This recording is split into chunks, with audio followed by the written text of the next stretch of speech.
Howdy, Ags. AP, Corey from the Tailgate, home of Aggie Football. Brought to you by David Coffin PLC, tax controversy and litigation lawyers. Smart solutions for federal tax issues. Experienced, respected representation for taxpayers. Over 20 years of experience in tax controversy with offices located in Southlake, Texas, and now opening in Bryan College Station. Call 817-251-7049. David Coffin PLC.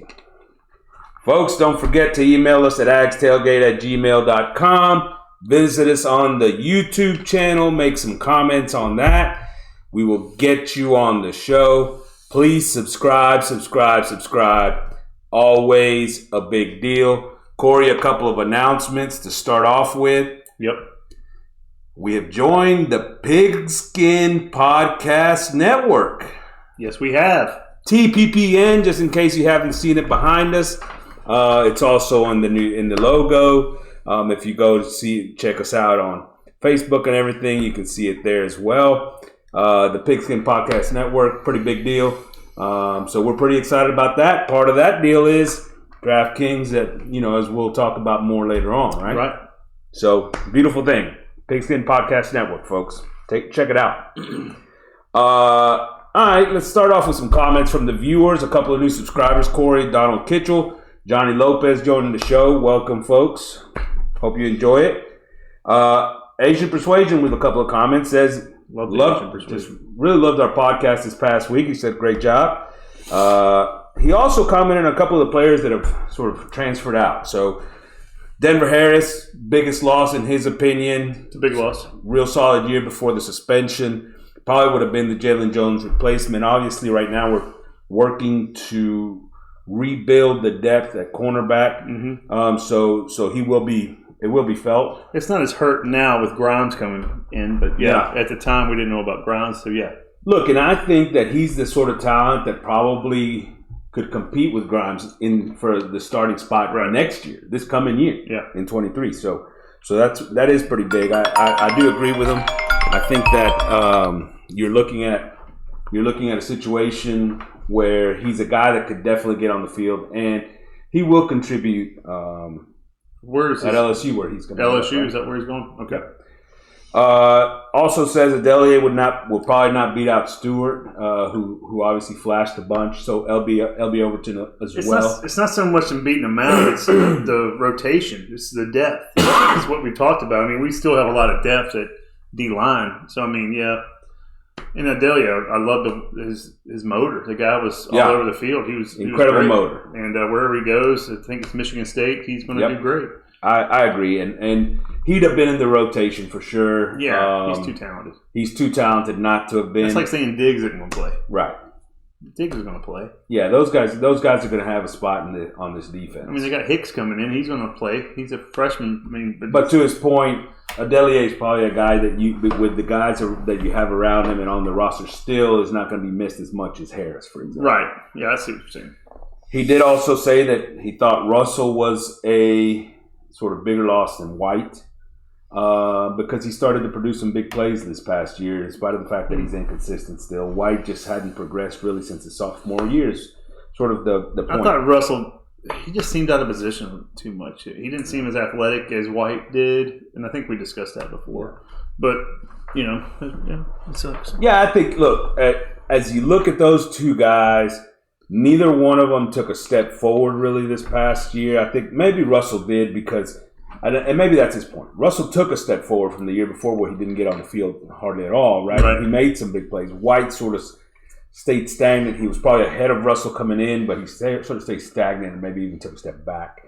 So I could see that. But either way, neither one of those two guys was sort of a huge, presence for this defense by any means. And we definitely need more out of whoever is playing that second linebacker spot. Right. Other news and notes outside of that, no one really knows what's happening at OC. Could hear something this week, but it probably is something waiting after the Natty. What you were saying something about it? Maybe I'm gonna throw out a couple of names here. All right, go ahead. I'll see how excited I get. First of all, on campus already, James Cooley currently that he's got the title of OC. By the way, He's doing a great job. he's also No idea who's OC. wide receivers coach as well. So he was the OC for Fisher at Florida State for a period. While Fisher called the plays. Yeah, while Fisher called the plays. Was the co-OC at Georgia for a few years before he came to A&M. Yeah. And that Georgia offense got better when he left, by the way. Yeah. So he's a guy that's been there and called plays, and obviously he was the co-OC last year on Jimbo's staff with Dickey. And so he's a guy that has been on campus. You say call plays. What do you mean call plays? He did not call plays. I know. I thought you just said he called plays. No, he did not. I don't remember him at Georgia, he did. Oh, okay. But don't put it past Jimbo to say, okay, yeah, we're replacing the OC, but we're basically giving it to Cooley, who's a guy that he's obviously likes and has on staff. That's exactly the problem. But I'm not saying that that's the only option here. There's a guy, Brian McClendon, who is the passing game coordinator right now at Georgia. Right. Is a guy that I think is an interesting name. He has been the OC at South Carolina in prior stops. He was a passing game coordinator at Oregon and Georgia. He's done it in a few different places with some success. I mean, that passing game, it's not sort of that super explosive, high octane TCU type passing game, but they do some very good creative things with the tight ends. They'll do some rubs and whatnot, more so than what we do. Oh yeah, they do a way to get individuals open instead of as a. And so what I've said all along is that I don't think Jimbo is going to go so drastic to hire a guy like Riley, to call plays and completely overhaul the offense. I think it's more of a subtle move with somebody that fits the system, and it's just a slight upgrade or change in what the philosophy is, right? When you say somebody's a passing game coordinator, does he call plays on the field, or he just gets them ready and gives them to the offensive coordinator? Monken is the guy that calls the plays over there. So he's more of just the guy that sort of helps in the design process. And obviously they're giving suggestions to Todd Monken as the game is going along. Hey, third down, what do you think about this one here? And so he's sort of helping in that process. He's the wide receivers coach over there, and he's been a wide receiver and all those types of things. So the guy's got some experience that he played. The thing about it is he played at Georgia, so maybe he doesn't want to leave. So are you saying that he would come in and be our offensive coordinator? I would say that. Yes. Has he been an offensive coordinator before? He that's the only thing I want to know. I don't know if he was the offensive coordinator, as I said earlier, at South Carolina. He was also co-offensive coordinators at Oregon, and so he has experience with offensive coordinator. I didn't know. All I heard was a passing game coordinator. I didn't know. Okay. Now, and here's the thing, right? But the other reason to me it points towards a direction that Jimbo would go. Mm-hmm. Once again, it's about a slight change, right? He doesn't want to completely overhaul the system. He likes what he sees out of that Georgia offense and passing game. It still involves the run. They're still based off of the running game, the tight ends, those types of things. However, the other thing that I think allows him to do is say, okay, bring this guy in, and maybe it's him and Cooley calling the plays, or maybe it's Cooley calling the plays with this guy as the passing game coordinator and Jimbo in the background. You don't know how they're going to quite structure that on the staff, but I wouldn't expect that they're just going to hand him the coordinator role and say, hey, you roll with it, right? Nothing's going to change the way you're talking right now. It's going to be Fisher calling the offensive plays. He's getting the yes men in.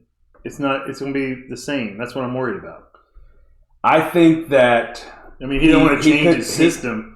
I think he's going to be involved, and that's why he wants to keep a system that's similar. Yeah. But I think he's probably going to hand the play calling duties to one of these guys that he knows very well and has been with it for a long time. And he'll be up in the booth watching the game from above. Jimbo, no. No, I'm talking about the offensive coordinator, and he'll be watching and calling plays in. Right. He's going to be calling every play.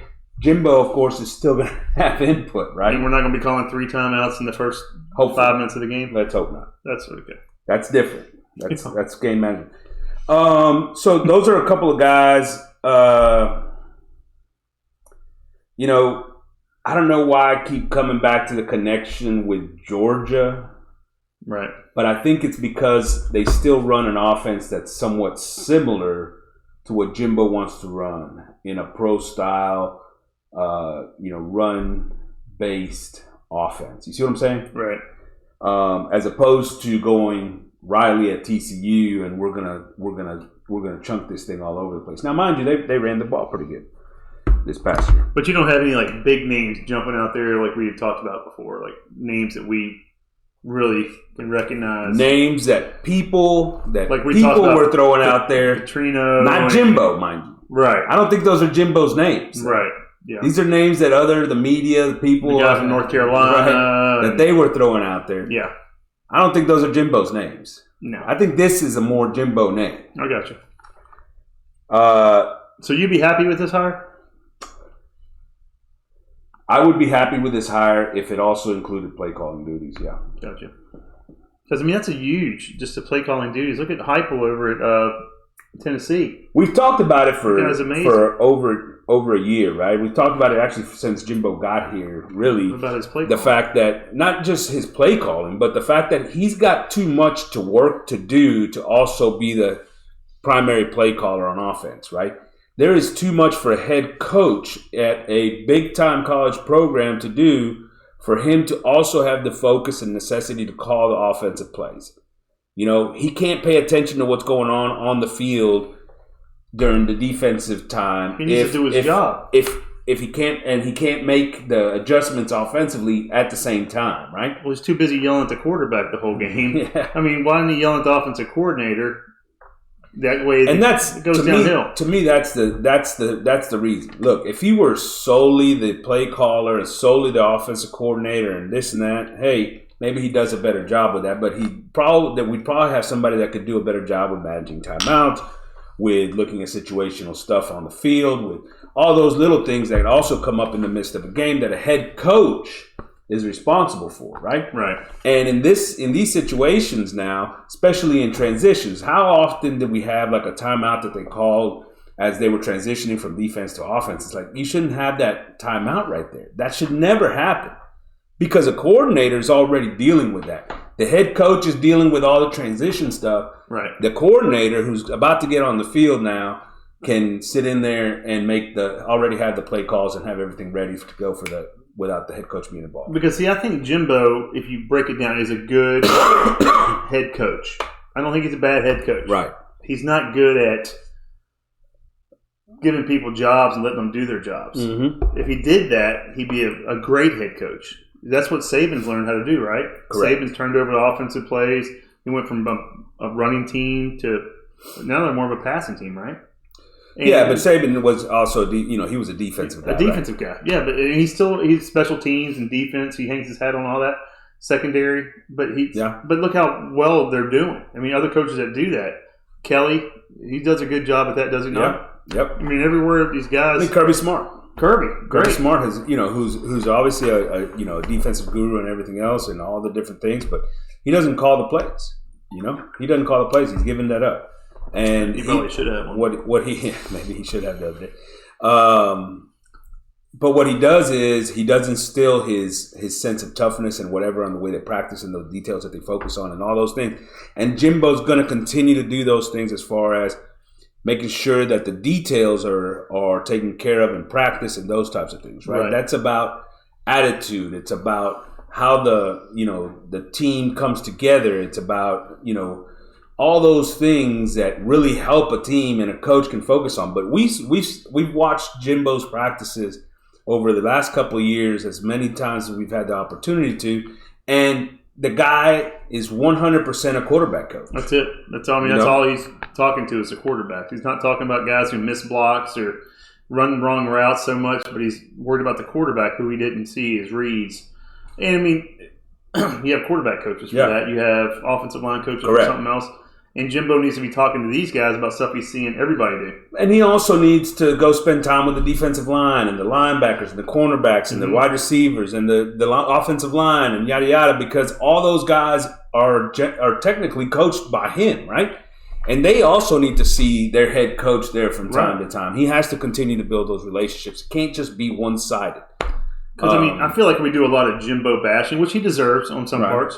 But he does a good job at other aspects, like recruiting. Team building. Yeah, he does a good job at that. And, getting guys – this year I was impressed that he held guys accountable for messing up. I also thought – I think generally he does a good job of getting the players to buy in, right? Right. And trust me, you never hear those guys. You never hear those guys talk bad about Jimbo. Yeah, you don't have guys coming back for their 5th or 6th year because they don't like the coach. And so on that note, let's some news and notes this week, actually. Yeah. Already. First one is Damani Richardson's coming back. Huge. So he makes it known to everybody. Look, I do think it's a pretty big and good job by Jimbo and the staff to get him back in the fold for next year. We talked about it this year. We don't know. I didn't think he had a great year, right? I didn't think so. He made big plays at times. But were they really his big plays? Consistently, he didn't was have part of the huge, big play. Yeah, he was part of big plays. Yeah. I mean, other guys like Chappelle or whoever else getting in there, getting the block, getting the fumble, and pitching it to Monty. But, overall, I thought his play for the year was below par what we expected. For him, though, another year of continuing to develop as a leader, I think, is big for him. I also think that it's on this coaching staff, the defensive coaching staff specifically, to now take and see, look, this is what we think he's really good at. Maybe a hybrid type linebacker, right? You think he's big enough? You think he's big enough? Yeah. Did you see him on the field last year? I saw him in the practice we went to, the spring practice or whatever. Yeah, he looked huge. He looked huge, but he didn't play huge. Right. That's the problem. I mean, a guy like Chappelle, who's smaller than he is, plays bigger and plays in the backfield more than Damani tries to get back there. So maybe takes some of the responsibility in the passing game off his sheet, right? Like, hey, look, I'm not a pass guy anymore. I am going to be a downhill, go take on the run, rush the passer, just convert him into a linebacker, basically, an outside linebacker, and just let him go. They could try that. I mean, but we still don't have that kind. You think we have that kind of depth at secondary to let Damani come up? I know we don't have any depth at linebacker. Don't get me wrong. We don't have any linebackers. Well, that's my point. And do we have that kind of depth at secondary? Well, all of a sudden we just added Sam McCall out of Florida State. Cornerback. He played some safety at Florida State as well. He's a former 5-star big-time recruit in the 2022 class out of Florida. Right in high school, he played some wide receiver. He played DB and all those types of things. But mostly size-wise, he's a corner. But now all of a sudden you get him. We talked about Grimes, right?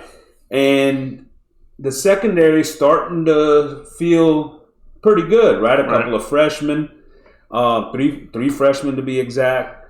And then with the guys that you have at safety, especially, Anderson, especially Matthews, especially Gilbert, right? With those guys, even Kerr, you feel pretty good at the safety spot, where you can get some of those guys on the field and take care of the job as far as some of the pass coverage stuff and the things in the back end. Right. With Richardson all of a sudden bumping down maybe to a hybrid linebacker, inside guy, and let him just be much more aggressive, a downhill player.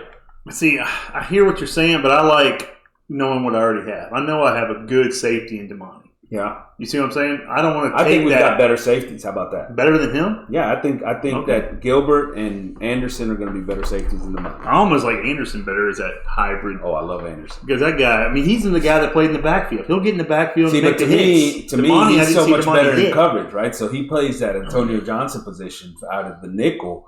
For me, Anderson can play that. He can cover. He can also play up in the box and make plays. He can do all those things.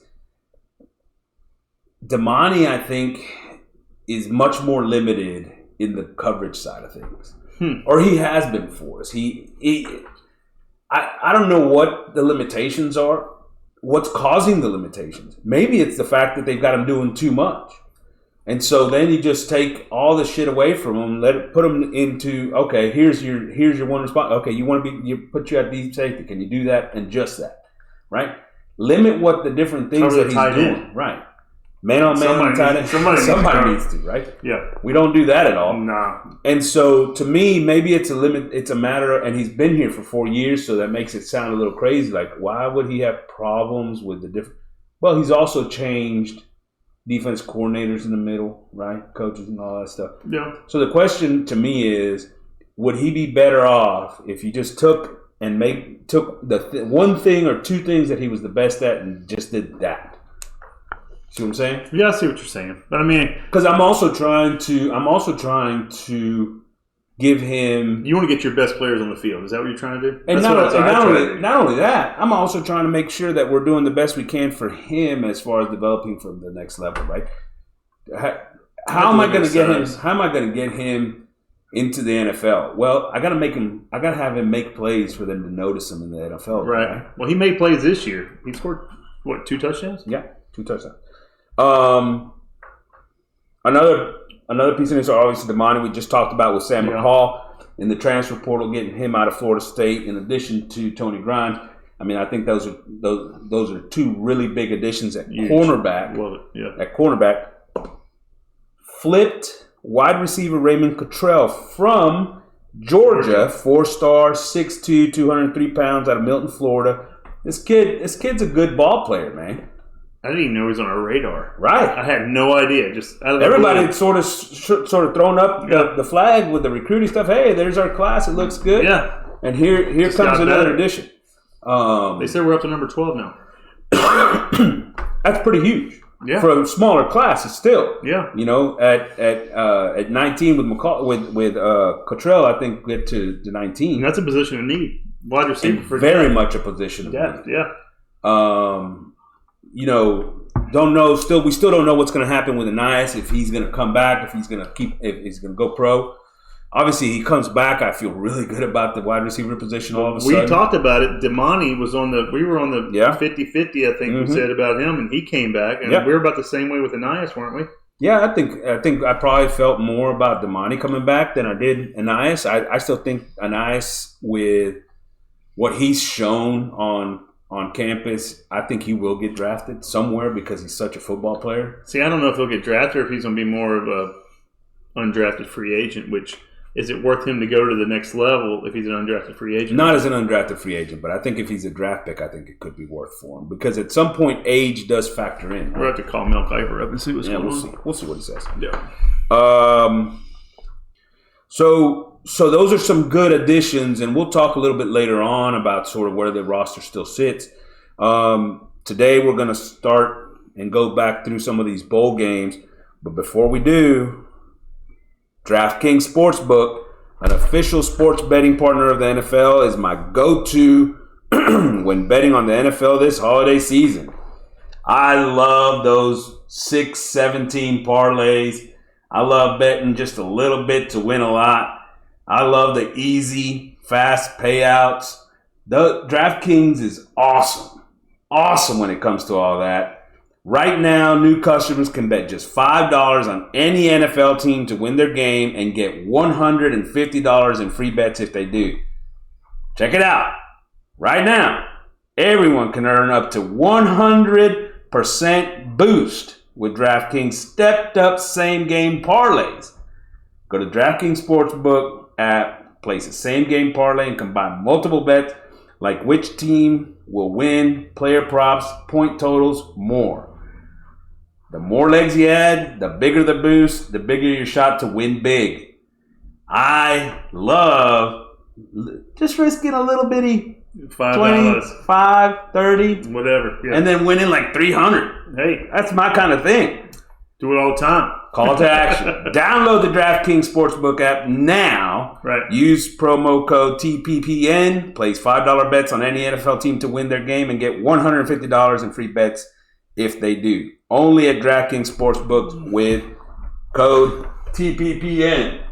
Code TPPN. There it is. DraftKings, baby. Get it. Get it. Man. What do you think, Corey? Love it. DraftKings. All right. Be on there this weekend. Probably tonight. All right, so we're talking some bowl games. Let's start in the SEC.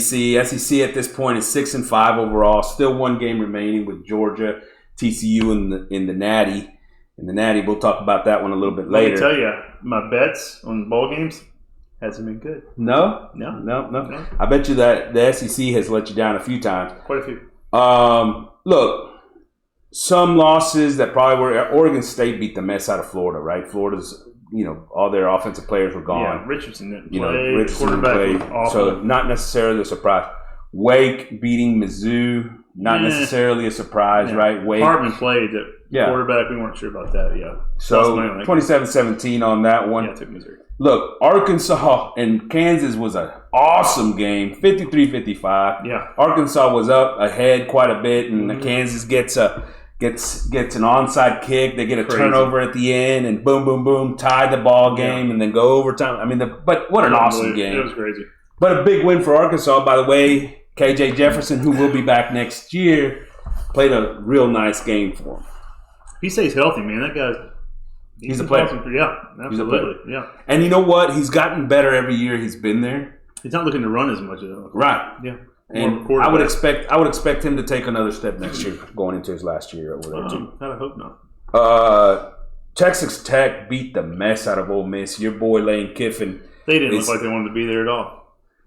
And he's just a clown. How many times you got for it on fourth down? I think he went for it like 11 times and got it twice. That includes sometimes on his side of the field. I mean, the guy's just a clown. He's not a championship coach. He obviously does a pretty good job offensively, but other than that, I have no respect for Lane. Then he had to come out and say that one of the players from Tech spit on him. And he's done that now several times this year, talking about the players. I mean, after yelling at the Aggie players and all this stuff. Like, the guys. Grow up, Lane. Yeah. Grow up. I know you're watching. I know you're watching, Lane. Notre Dame beat South Carolina at 45-38. Look, that was a much more exciting game than we thought. I mean, Notre Dame, lost their quarterback prior to and all that. But, they came out and played pretty darn well. South Carolina looked good and came back. I'll tell you what. What's his name? Quarterback for South Carolina? He looks like the version that we saw at Oklahoma at first. Yeah, he's throwing the ball over the field. I mean, throwing dimes right there, just putting it right on the money. But Notre Dame, that Russian attack they had, those running backs, those tailbacks are huge. Oh man, you see them like a bowling ball just going through people. Offensive line wise, they play well. Like you said, those tailbacks and what they do there. Yeah. I mean, I think that's going to be the basis of what that team does going forward. South Carolina, I think, all of a sudden is scary to some people going into next year. Yeah, right? They finished the year. They finished the year beating Clemson. They played a good game here against Notre Dame. The offense is starting to look like a legitimate offense. They found their coach. Beamer's a good coach. They found a coach. Looks like Heupel in Tennessee. Yeah, I mean, absolutely. 2 or 3 years ago, both those schools were like, who's coaching them? They beat Tennessee. They beat Tennessee. So that's a pretty strong finish to that season. Going into next year with a lot of those guys coming back, right? With Rattler coming back. They beat Clemson. Yeah, they beat Clemson. So, I'm excited to see what they can do. Not against us necessarily. Are we playing Tennessee next year? South Carolina. South Carolina. And Tennessee next year as well. That's a pretty tough. God. That's a pretty tough pair out of the East. Yeah. For the Aggies. Look, Bama beat the mess out of K-State 45-20. We called that beforehand. We thought because Bama's players came back and played, man. Yeah. I mean, Young, Anderson, Gibbs, Branch, the safety, all those guys said, no, we're not going anywhere. We're going to come back and play, and then we're going to declare. That shows a lot, man. I think it shows a lot about those players, and I think it shows a lot about what Nick Saban's done there at Alabama and building a culture and a team, right? Yeah. I'll tell you what, that Kansas State team, not too shabby. That little running back Vaughn, he's tough for a little guy. I told you about it. They had the coin flip going on, and and Will Anderson comes up on the Alabama side as one of the captains, and then there's Vaughn, and they go to shake hands, or like a little, and he's like at his waist. Yeah, come here, little buddy. Come here, little guy. So big time game there for Alabama. That thing was over at halftime or whatever. Iowa beat the mess out of Kentucky 21-0. God, they need a quarterback. Who'd they get? Did they get somebody? Did they get the kid from North Carolina State? Who'd they get? I want to say that they brought in somebody. We'll have to go back and look at that. Either way, Kentucky I thought really a down year for them.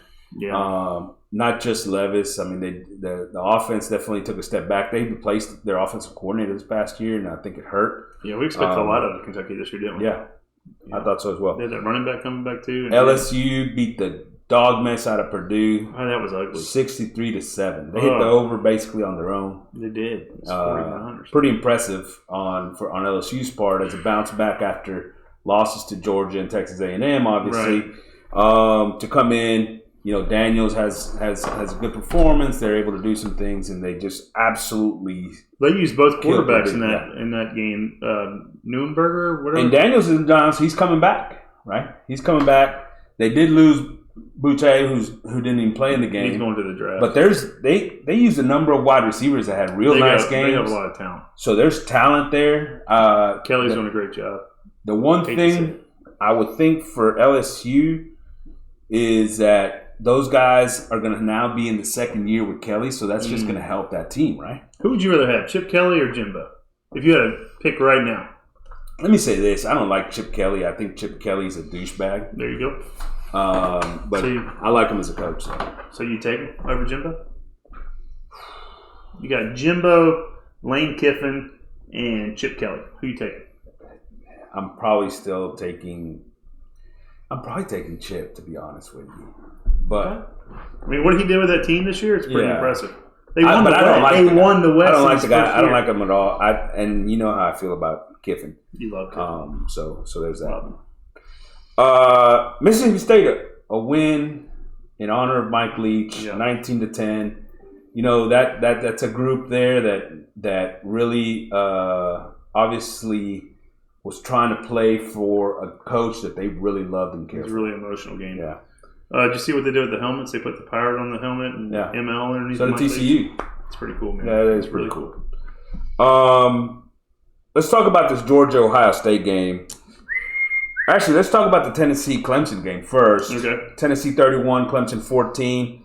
Look, I was very impressed with Joe Milton, who came in with Hendon Hooker having been hurt. Yeah.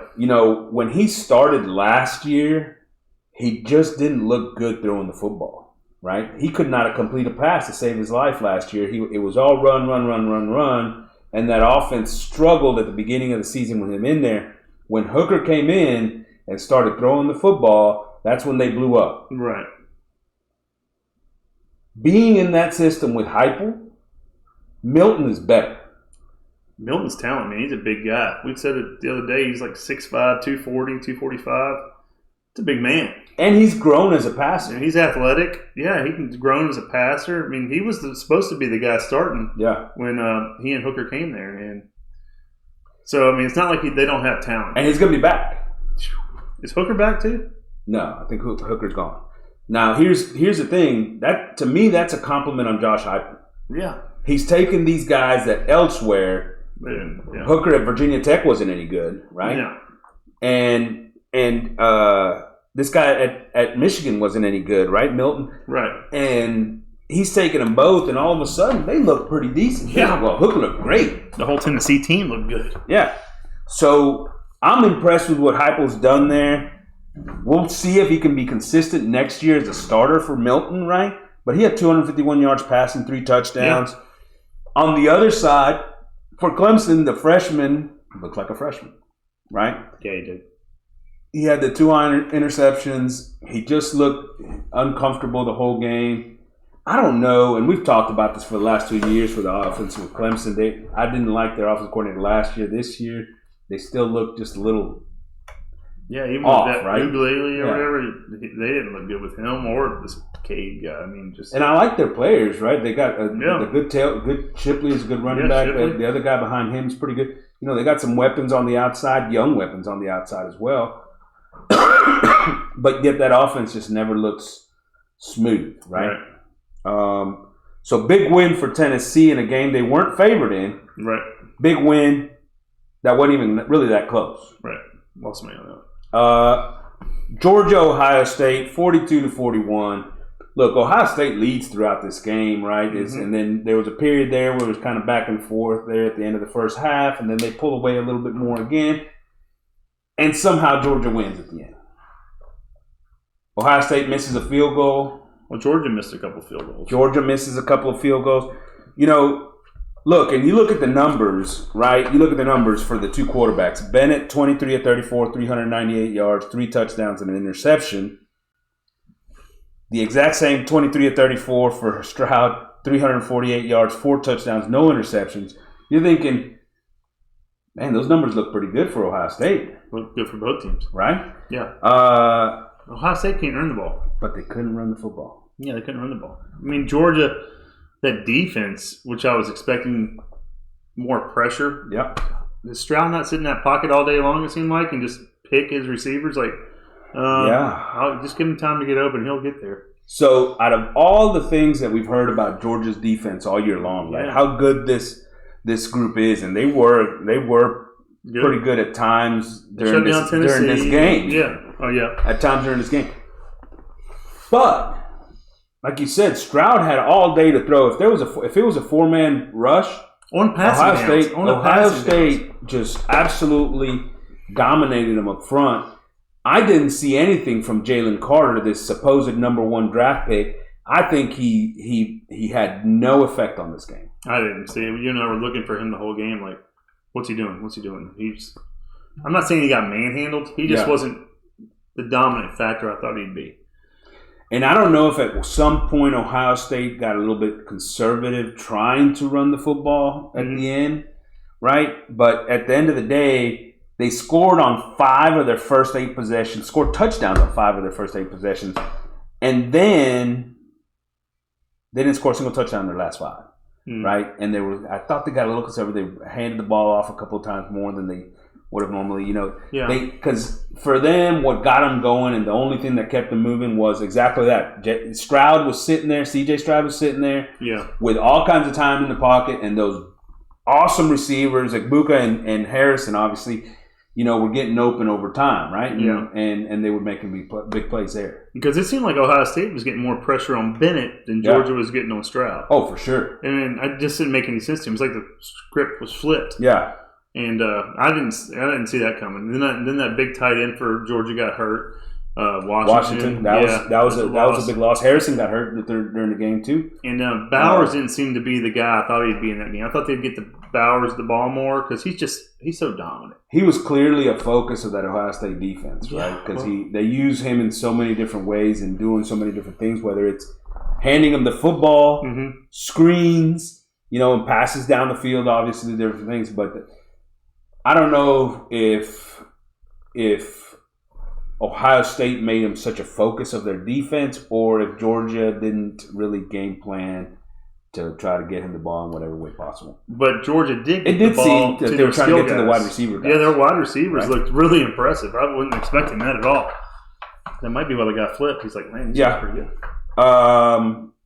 Look, we talked about it. Georgia missed 2 field goals. They had an INT that led to another Ohio State touchdown. I think at the end of the game where Stetson Bennett had the experience of last year, that he was able to sit in there, make the plays necessary for them to go pull ahead. And on the other side, a more inexperienced Stroud and that offense for Ohio State sort of stumbled a little bit, maybe got a little conservative, and tightened up a little bit, gave the game up. Yeah, I guess you said it. Let's talk a little bit about some of these other conferences. Either way, look, Georgia pulls it out, and they got a chance to go win Natty number 2 against TCU. That's pretty strong. I think it's a big one. We've talked about it with Kirby Smart. I think he's one of the best current football coaches that there are out there right now. That includes Nick Saban. And Jimbo? Definitely includes Jimbo. Okay. But he continues to add to his reputation, right? Right. Another couple of conferences in the American, they go 4-3. That includes a Tulane win over USC, by the way. Unbelievable. Did you see that game? I saw the beginning of that game. They were losing by 15 with like 4 or 5 minutes to go in the game. Yeah, they were down two scores with 4 minutes to go. And USC was just moving the ball at will. I'm telling you, I haven't been a big fan of the quarterback there, Williams or whatever. Caleb. But he was very impressive. I mean, I'm not just talking run the ball, I'm fucking throwing the ball. They didn't have their top receiver. Addison was out. Yeah, look, Caleb Williams goes 462 and 5 touchdowns, right? And he did not in the first half almost. It was crazy what he did. But you know what jumped out to me about that game more than anything else? I mean, that great performance by Caleb Williams is awesome. But USC gave up 305 yards rushing to Tulane. Look. There was a big play after big play in that game. There was, USC fumbled the ball on the kickoff, ended up in a safety. So right? Stupid. That was pretty big. So stupid. And when it mattered at the end of the game, they couldn't run the football. Yeah. They couldn't run the football with a lead. And ultimately that's what gave Tulane an opportunity to go in and win. We're hearing that a lot right now. USC couldn't run it with a lead. Ohio State couldn't run it with a lead. But what we talk about away from their USC game at plan. the They're beginning, getting away from their game. Right. What did we talk about USC at the beginning of the year? We also said that defense is going to have to play better. Yeah. Right? And they led did the not. nation in turnovers. Right. Well, opportunistic. Opportunistic. Giving up 305 yards on the ground is going to hurt you. That's right? Aggies. Doesn't help. ACC 5-4, but their big ones. Clemson got handled by Tennessee. I mean, another big game. North Carolina got beat by Oregon. Oh, that's right. They did.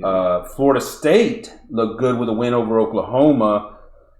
I'll say this. State. I thought I couldn't believe that Venables, who obviously the head coach at Oklahoma and who is the former defensive coordinator at Clemson, and everybody loves as a defensive mind, that he didn't do something to stop Wilson, the big 6'7" wide receiver for Florida State, who had 202 yards on 8 catches. The guy was always open. And always wide open. Except when he wasn't on the field for some damn reason. We kept saying that on big downs. 3rd and 1 and 3rd and goal, 4th and goal, and they got him on the sideline. 6'7", yeah, stays open. Let's put him on the bench. But, every time they needed a big play, they went to him. Yeah, he's huge. And if I'm Venables, I finally, at some point in that game, I'm saying, well, let's double cover that guy. We're going to man up, and we're going to have a safety over the top and maybe a guy underneath. The hell with it. If somebody else can beat us, let's go that way. I don't know what year that guy is, but I'd like to see him in the NFL. I think he could do some damage at 6'7". Yeah, he's coming back, I think, for another year there at, I think he's a sophomore, or a second-year guy. So, pretty good. Also in the ACC, our boy Elko looked great with a win against UCF, 30-13. Finishes the season at 9 wins. Look, in that game alone, they had 6 sacks, 2 turnovers. The offense didn't do a ton, but they didn't hurt them. And so they end up winning the game pretty easily over a UCF team. Yeah, that's got some respect around the country. And that's got a coach from Auburn. Right? So I mean. Plumlee, a quarterback from Ole Miss. Yes, yeah. I mean, this wasn't a bad UCF team. I think UCF beat that Tulane team, I think, a couple weeks ago. So, yeah, I mean, very big. He's got something good going there. I said it when they hired him, right? You remember I said it when they hired him. I said, look, Elka's going to go over there and turn that program around right away. And the reason I thought that was that at the end of the day, the way Elko plays defense and the way he sort of coaches that is he loves to do all this different stuff. He's very multiple, gives offenses a hard time as long as those players can continuously do it correctly. And here at A&M, I didn't love his system because sometimes here at A&M, he just needs to let the players play. Right. Right? And that's where we ended up having too many miscommunications and gaps and different things. But at Duke, he doesn't have the level of player to just go in there and let them play. Yeah.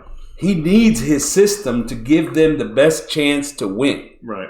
And that's what he's done at Duke. And it's worked perfectly for them. And I think will continue to work perfectly for them. A lot of folks think that we should holler at their offensive coordinator. I don't think it's been their offensive coordinator that's done the job. Their offense did do better than I thought they would. Yeah, sure. And plus, honestly, the ACC sucks. Seriously. I mean, yeah. He's in a great situation. I mean, Duke.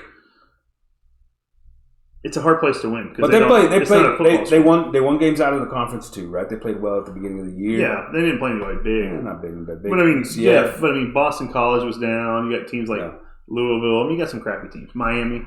I expect them to be right in the mix again next year, 9-10 win type season. Yeah, that quarterback was actually pretty impressive. Yeah. Big 12, 2-6. Yeah, they suck. 2-6. Except for TCU. 2 big wins with Tech beating Ole Miss and TCU beating Michigan, obviously. Yeah. And they've got the matchup against Georgia left. How did Texas do? Yeah.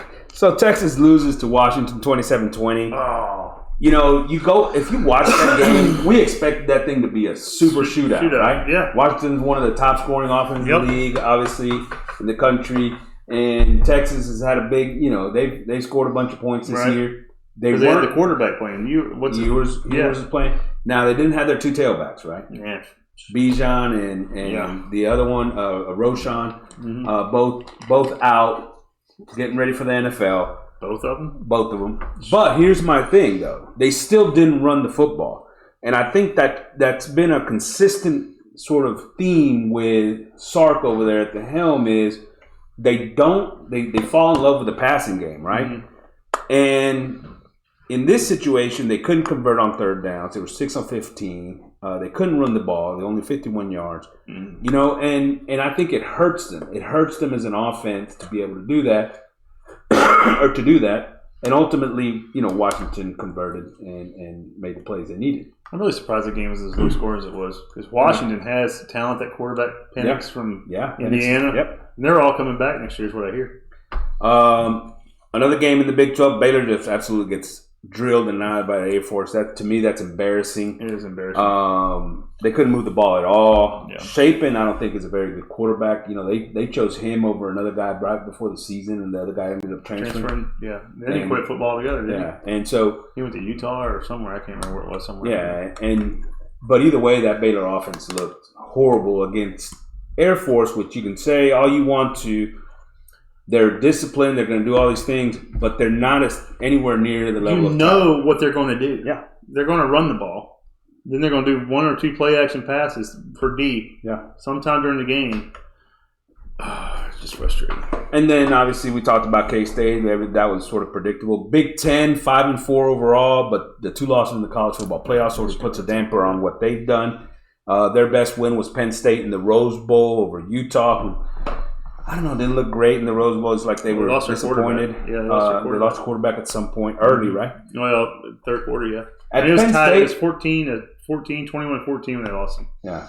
And at Penn State, Franklin always seems to do just enough to get like a little bit more respect, right? Yeah. Michigan, and talking between the Michigan TCU game here, Michigan felt like they couldn't run the ball consistently against that 3-3-5 defense. 3 for 13 on third down. I'll tell you, that TCU defense is opportunistic as hell. Yeah. I mean, what did they have? 1 or 2 pick sixes, and I mean, they just seem to be. You're like, oh man, Michigan's getting these big plays after big plays, and all of a sudden it's like the whole game was Michigan failing to take advantage of opportunities to score, right? Because very first possession, turnover on downs on a 4th and 2 where they run a damn reverse pass. What the hell was that? Right? 4th and goal from the 2-yard line. Horrible play call. The next, I think, possession was a pick 6. And then they get turnover with a situation where they get the turnover on an interception. The referee spotted on the wrong side of the 50. Yeah, you told me that.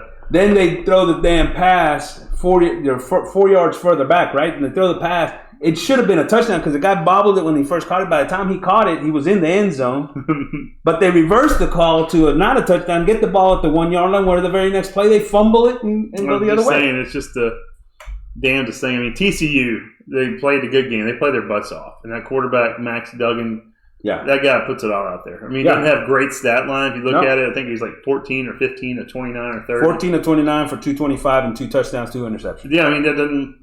They win the game? They won the game. I mean, that's just... How'd they win the game with that? Exactly. I mean, the running backs did just enough. I mean, but two defensive scores, I mean, that'll do it. That'll And do you it. said a turnover at 2 defense scores and two goal line stands. And then were they stands? I mean, I guess one of them was, but the other one was just a fumble. Yeah. It's just so Michigan will definitely be regretting that game for a long time. Yeah. With an opportunity to go face a Georgia team that all of a sudden looked very vulnerable, right? And then you had the offseason with Jim Harbaugh, where they're going to be talking about, is he going to the Colts? Is he going to whoever team needs a coach? Can I say this now? I'm just going to predict that he's sticking around. Yeah, I don't know. Pac-12 3-4. We talked about the loss by USC, UCLA, and Utah. Also, both big losses. Big wins by Washington over Texas, Oregon State over Florida.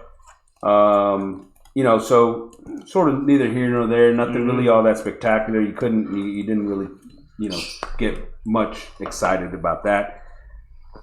The last remaining ball game in college football, the Natty. TCU, Georgia, January 9th, Monday night. You know how much I hated that it's on Monday night? Like, make this on Saturday night so I can go watch it, have a good time, not have to worry about waking up early on Sunday. But no, let's make it on Monday night so that I got to be up early on Tuesday. Not me. You take the day off? I'll be sick. Yeah, you should be. Feel something coming on. I feel it too. It's right here. Yeah. Georgia's a 13-point favorite, over-under at 62. What do you think? 13's a lot of points. But, I mean, I don't see how TCU can get that lucky again. Yeah. Against a Georgia team that seems to be more disciplined. They had one turnover. And I think the Georgia defense has got to play better than what they did. Let me make one comment about going back to the Michigan game. I thought that the quarterback for Michigan, McCarthy, started to show some things in that game. I was impressed with the guy. I was impressed. I was really impressed. I didn't know he was that athletic. Yeah. He ran well. Ran the ball. Threw the ball well. But going back to this Natty, look, I do think that 13 is a lot of points. If I were going to make a bet on, let's say, DraftKings, I'd probably take TCU. Well, he'd probably lose. But I mean, in the over-under 62, every one of these games have been so high scoring, these big games. Can they stay that way? I expect it to go under. How about that? So give me a score. I'm going to go... And who's the winner? 28-24. Ooh, really? I'm going to go 28-24 Georgia. That's 52 points. Yeah. 28-24 Georgia. There you go. I don't know if TCU scores 17. Ooh. I want to say like 31-17, cover and under. I like that. Questions from the tailgate brought to you by Frida Homes, building Aggie dreams. FridaHomes.com. Get on there, visit them on FridaHomes.com. Everybody loves their Frida Homes. All right. What is remaining for the Aggies with roster construction for next season? The roster construction for next season, what remains? Well, we need linebackers for sure. Absolutely. That's a big one. We got a little bit of wide receiver depth, which was huge, and we got a lot of secondary depth, which was huge. Yeah. I think we have right now on the roster Connor, Max, and a freshman. So I'd like to see another quarterback in the mix, because you don't know what's going to happen to Max. Yeah. Right? And I'd like to see that. A couple of things for me. Number one is, as you can tell by adding the wide receiver Cottrell in the freshman class and the recruiting class, they're still recruiting. Yeah. Freshmen. Right. Still recruiting freshmen. So that's one thing. We'll see what happens there. I don't know that they add anything else in that class, but we got until February in the next signing period, to maybe get another key guy here or there, right? Probably not a lot, maybe one or two. Like you said, linebackers is a clear need at this point. Absolutely. Over and above everything and anything else. Offensive coordinator. We've already talked about that. Need a roster. So linebackers, clear number one position of need. Cornerback and wide receiver are sort of still there in the background. Yeah, but I'm not as concerned really about them now. Maybe you could add a little bit of running back depth with, our three main guys and crown over. Maybe you try to go pick up a guy that can. You just need somebody that's going to be a practice player, basically. I mean, because you have three guys that are going to dominate the ball, right? I mean, you don't need somebody that's a game breaker, because you have three of them that probably can do it. I mean, you're thinking Daniels, right? Yeah. and then you have Moss. Yeah, I mean Ruben Owens. Yeah, so I mean I think you're set at running back. Just the injury bug hits us so bad this year. You just can't take anything for granted. And it also depends on who leaves, especially look, over the next couple of weeks, maybe we hear something, but I expect more actually after spring ball, right? Who leaves? Does Max Johnson stick around? Him and his brother Jake, for that matter. Right. Because if he leaves, does he take Jake with him? How about a guy like Aggie? How about a guy like Preston, who everybody's still projecting him as a backup in his 17th year on campus? Yeah. Maybe he wants to go somewhere where he gets it. Here. I don't think he's going anywhere. Yeah. Jackson, the other big, tall wide receiver, he knows he's not getting any run. Can he go somewhere else and get some playing time at a lower level? Maybe a guy like Bankhead or Chibuzo or Herb. But those are the kind of guys we need. Line. Those are the kind of guys we need. I mean, because we need depth. We might lose them, but the guys that we bring in aren't going to be starters. I see what you're saying. We just need depth. Depth guys, because some of these guys may decide to leave after spring, right? Where they see that they're not going to get on the field either. But Regis Lucas on the defensive line. You say Rakes? Yeah, who knows, right? Regis, no. Yeah, if those guys all of a sudden aren't getting any playing time because it's Nolan, it's Brunlow Dindy, it's McKinley Jackson. Rakes got playing time this year. He did, but now so did Regis. But Brunlow Dindy wasn't playing, right? Rakes wasn't here, and McKinley Jackson was out a bunch. Well, that could happen again this year. You don't know what's going to happen. But my point is, there's a guy like that, and then you add Hicks, and then all of a sudden now there's Rakes a junior. Rakes a junior. So he's going to be a senior actually. So yeah. So Rakes, if he don't leave, I could see Rakes leaving. I don't see Regis after the amount of playing time he got this year. As the year went along, his playing time went down. I don't see that. I mean, I thought he was in and out, but I think Lucas would more be a situation where, because of the suspensions and everything, he may finally. And none of these guys have said that or even thinking about it. I'm just saying. I don't even know what you're talking about. Then now you're talking. I give them ideas. They're going to listen. As the spring goes forward, and they see in spring practice that they're behind this many guys, maybe they say, "Hey, look, I'm going to blame you on this if they do transfer out." Right, hey, Alejo's right. We're going to. I blame me too. Grass is greener somewhere else. Grass is always greener. All right, with current status of the roster, can Aggies compete in the SEC West in 2023? Absolutely. Like we just talked about it. First of all, still some work to do with the roster and the coaching staff. We talked about both of those things. We competed this year, and there's a lot of games that could have gone the other way. Yep. We just got out coached. We didn't get out manned. 2-6 in conference in 2022. I'm just saying we didn't get out manned. Like we had as much talent, if not more, than anybody else. It's just the coaching. Yeah. That's all we talked about that needs to be fixed. We haven't beat a Mississippi school in 2 years. That's something that I think will change right there. Just because the leach factor will be big. That's big. That sucks for them, but that's big. Yeah. And Lane Kiffin, like I said, his bag of tricks only goes so deep. Yeah. And I think he's about to run out of them. He's wearing out over there at Ole Miss. Yeah. I wouldn't be surprised if he goes somewhere pretty soon. Look, I think that can they compete? Yes, I think they can compete. I think we've talked about it. I think there's enough talent on this roster to compete for an SEC West championship, an SEC championship, and going forward from there. There's enough talent. They have to put them in the right positions to succeed. Now, here at the other side of it is look at the other teams in the West. LSU is on the up, right? They've got a lot. They're going to have to replace a lot of offensive linemen, which is huge. Right? That's the one position that you cannot afford a big turnover, like losing 4 or 5 guys. Yeah. And expect to have the same kind of team as last year, because we see what happens when you don't have offensive line. Look at your quarterback doesn't have time to throw the ball. You can't run the ball. The whole game is thrown away. Put your defense in bad situations all the time. And so that's going to be huge for them. Yeah. But it's going to be second year of Chip Kelly, which should Brian Kelly. Sorry, second year of Brian. We said Chip a lot, I think. Didn't we? Yeah, I think so. Chip, Brian, they're the same guy. Yeah. Second year, which definitely gives you an advantage there. The quarterback's now in the second year in the system. Those guys started to play better as the year went along. Mm-hmm. Obviously, Perkins on defense, they've got a lot of tools and everything else. They lost to A&M this year already. So LSU they probably won the West, though. They did win the West. They did. Their recruiting's going up. They're going to Kelly's he'll be fine. We thought that this year would be a down year. Right. And look, and I just don't think they took such a big step this year. I don't know that they're going to take another big step next year. I think they're probably about in the same boat. Alabama's got to take a step back with obviously Young, Anderson, and several others. They lose, I think, 4 out of their starting 5 offensive linemen as well. Gibbs. That's huge. Several pieces on defense. So Alabama's going to take a step back to everybody else. Right. As well, Mississippi State, you talked about the loss of Leach is huge. We think that the longer Lane Kiffin is at Ole Miss, the worse they're going to be. Right. Because he's just a clown. And Arkansas's got a lot returning. Yeah, they're going to be pretty good. Auburn all new, so you never know what you're going to get over there. Right? Who's their coach?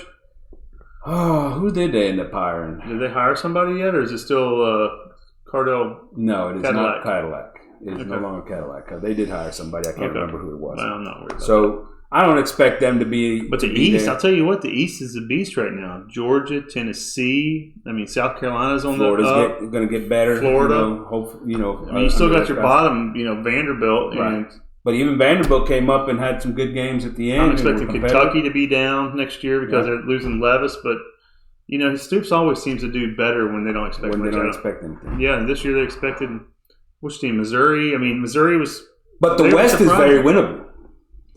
The West is very winnable. For Arkansas, yeah. For Arkansas, for A&M. Oh, A&M, yeah. For LSU. Yeah. No, I mean, I can see it. I mean, Alabama's going to be good. The transfer portal's going to open up for him. The doors are going to open. Whatever he needs, he's going to get it. It just happens that way for him. And he's a damn good coach. All right. But there's hope, baby. That's what I like to hear. Yeah. Gig 'em Aggies, AP, Corey, from the tailgate.